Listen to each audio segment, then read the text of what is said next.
Good morning. It is Tuesday, November 3rd, Election Day. We're in John chapter 19. I'm going to read verses 25 and 27. Interesting topic that out here this morning.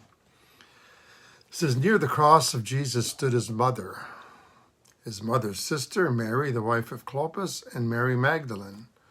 When Jesus saw his mother there and the disciple whom he loved standing nearby, he said to his mother, Dear woman, here is your son. And to the disciple, here is your mother. From that time on, the disciple took her into his home. Morning, Grace. Morning, John.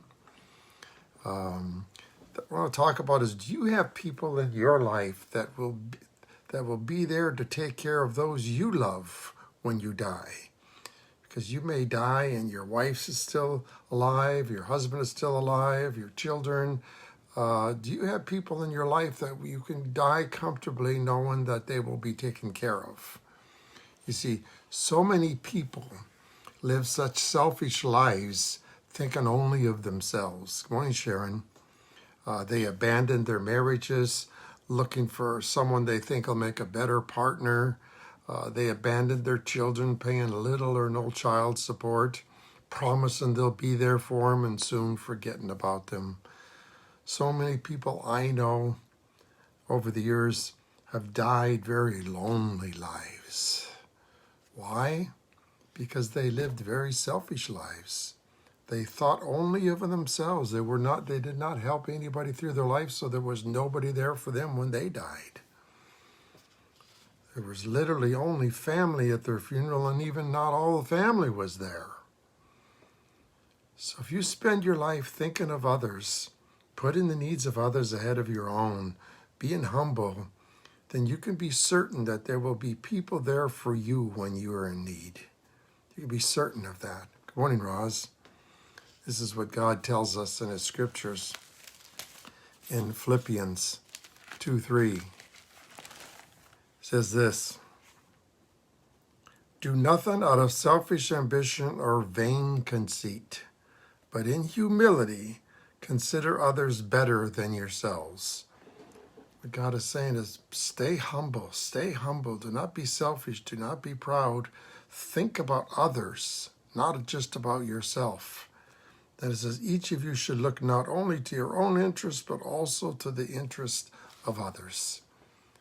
Now, why would God say that? God says that because he knows that that's what gives us joy, that's what gives others joy, and then people will be there for you when you need. If you're there for people when they're in need, they'll be there for you when you're in need. You know, the old saying, what goes around comes around. 1 Corinthians 10:24 says this, Nobody should seek their own good, but also the good of others. Now, it's okay to take care of your own needs. Good morning, Parker. Good morning, Rob. It's okay to take care of your own needs, but not just your own needs. Make sure that you spend your life helping others and not just yourself, because I can guarantee you, if you spend your life just thinking of yourself, you're going to die a very lonely life. A very lonely life. I doubt that there will be many people at your funeral, and not even all your family will be there. Romans 15:1 and 2. We who are strong ought to bear with the failings of the weak and not to please ourselves. Each of us should please his neighbor for their good, to build them up. I could find way more scripture after scripture after scripture that talks about that. I'll guarantee you, God gives you plenty of opportunities to help others. There isn't a day that goes by that God won't give you an opportunity to help others. Good morning, Paul. So the question is, are you taking advantage of those opportunities? Or are you being selfish and thinking only of yourself? Jesus led a life thinking of others, helping others, putting the needs of others ahead of his own. And as a result, he had people there at the cross willing to take care of those that he loved. Let me read verse 27 again. It says, From that time on, this disciple took her into his home. Now it says the disciple Jesus loved, which was always indicative of John. who wrote this gospel.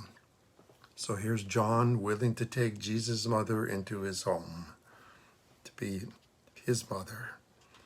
So what I want to spend some time on is God bless those of you that have taken one of your parents into your home when they got old. I think of Carlos and Soledad, and they did this when their children were still young. They had a small house, and they had their own children, and yet she still took her father into the home. Her father still lives with them there in the home. That's commendable. Morning, Will. That is commendable. How many of you would be willing to do that? To open your home up for, and John did it, Apostle John did it for not even his own mother, someone else's mother. Morning, Jason. So most people put their parents in a home and then just kind of forget about them. I remember when my mother-in-law was at a home there in Los Alamitos, and my wife used to go there every single day to visit her. Even when she had Alzheimer's and had no idea who Lynn was, she still went there. And I went there many times, and we took our children there many times. And it was sad to see how many older people were in that home that never got any visitors all year long. They just were kind of abandoned, like, here, you take care of them. That's sad. You have to hope that that's not the case for you when you get older. You have to hope that they don't just put you in a home. My mom is in a home. She's 102. My daughter, my sister, my twin sister who lives back there, goes there. She was going every single day before this pandemic. My brothers who live back there would go there every single week to visit them. Grandchildren would go to see them. Why? Because I can remember when she was there for them, when she was still living a normal life. So if you live a life where you think about others and you put the needs of others ahead of your own needs, people will be there for you then too. If you're there for your children will be there for you. If you're there for your grandchildren will be there for you. I can guarantee you that. But if you're not, if you live a selfish life where you think only of yourself, there's no guarantees now that your children will be there for you. There's no guarantees that your grandchildren will be there for you. If you have grandchildren, I know I'm being tough on you now, but if you have grandchildren and you hardly ever visit them, you hardly ever see them, that's selfish. That's selfish. If you have children that you hardly ever see, Rob, I know you're on here, and I see all the time where you go to visit your children in other states and your grandchildren. They will be there for you, Rob. It's kind of like, I have my son now that lives in Austin, Texas, and when they've lived there now for like, gosh, I think 8 years now or more. We would go there at least 3-4 times a year and to visit them, to be able to see your grandchildren. And then when my grandson was going to Arizona, Phoenix to play in baseball tournaments, I would drive down there for the weekend to be with them. It's kind of like, you should want to do those things. And yet there's people I know that don't. There's people I know that have children within walking distance of them and they hardly ever see them. It's sad when you hear about children and parents that don't even talk to one another. Oh, that's sad. Good evening, Ann. So Jesus had John that was willing to take his mom into his home.